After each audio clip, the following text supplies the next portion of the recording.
नमस्कार दोस्तों, आज हम एक ऐसी सच्चाई की बात लेकर आए हैं, एक ऐसी नेमत की जिसे भगवान हर घर में नसीब वालों को ही देता है। कहते हैं जिसे बेटी नहीं देते वो बेटी दे जाती है, जिसे लोग बोझ समझते हैं वही बुढ़ापे में लाठी बन जाती है। एक गांव में एक गरीब पिता रहता था। आमदनी कम थी लेकिन उसकी 2 बेटियां उसका गर्व, उसकी जान थी। लोग कहते थे बेटी को इतना मत दो, बेटियां पराया धन होती हैं, लेकिन वो मुस्कुरा कर कह देता था बेटियां पराया धन नहीं होती हैं, बेटियां भगवान का दिया हुआ आशीर्वाद होती हैं। धीरे धीरे बेटियां बड़ी होती रहीं। एक बेटी पढ़ लिख कर डॉक्टर बनी, दूसरी बेटी टीचर बनी। जिस बाप को लोग ताने मारते थे उसी बाप का सिर गर्व से ऊंचा हो गया, क्योंकि बेटियों ने अपनी मेहनत से सब साबित कर दिया कि जिसे तुम बोझ समझ रहे थे वही आज पूरे घर का सहारा है। एक दिन पिता बीमार पड़ा। डॉक्टरों ने कहा कि इलाज में बहुत पैसा लगेगा।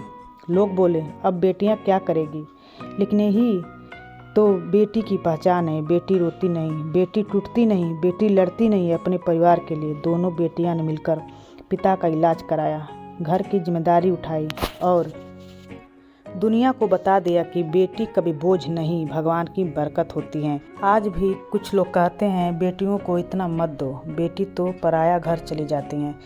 पर मैं कहती हूँ बेटी पराया घर नहीं जाती, बेटी तो 2 घरों को रोशनी देती हैं। बेटी केवल शरीर से माँ होती हैं, लेकिन दिल से सबसे बड़ी मम्मी, बहन, दोस्त और सहारा होती हैं। जब घर में बेटी हंसती है तो भगवान भी मुस्कुराता है। जब बेटी की पायल बजती है तो लगता है घर में लक्ष्मी आई है।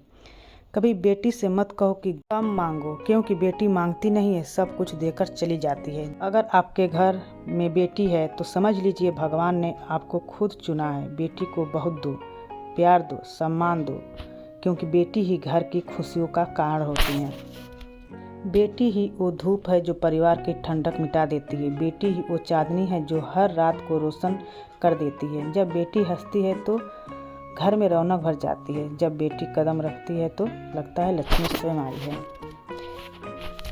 बेटी सिर्फ जन्म लेती है, वो अपने साथ सुख, शांति और नई उम्मीदें भी लेकर आती है। इसलिए कहते हैं कि बेटी को मत रोकिए, मत टोको, उसे बस प्यार दीजिए, क्योंकि जहाँ बेटी होती है वह खुशियाँ खुद चल कर आती हैं।